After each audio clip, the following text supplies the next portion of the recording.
too high. This is another before and after.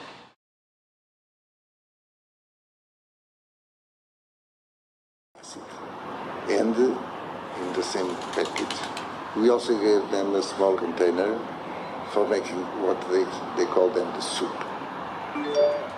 The remedy provided by him and by other family doctors evolved the national decriminalisation policy. Eventually, doctors were also allowed to prescribe the scale of the problem in his town back then. You must go back to the 80s.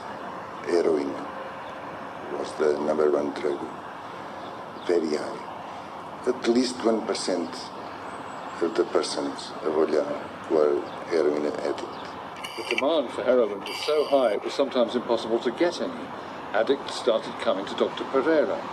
At first he refused to help them, but he says that he slowly began to realize that he had an ethical duty to help.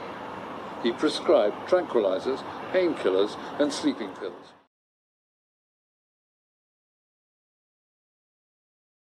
Marijuana from North Africa and cocaine from Latin America. We had explosion of drug use, one of the highest prevalences of problematic drug use in Europe, 100,000 problematic drug. McDonald, expert in water management from the University of Liverpool. The case for legalizing marijuana is being made again by people who say the existing policy has failed. There are plenty of people who disagree with that, of course, and who argue that, if anything, the law and its enforcement should be toughened. Others argue for decriminalisation. How would that work? Well, we can look to Portugal. That's something they did 17 years ago. And it's all illegal drugs, not just marijuana decriminalised, heroin and cocaine too. So what happened? Heroin and cocaine.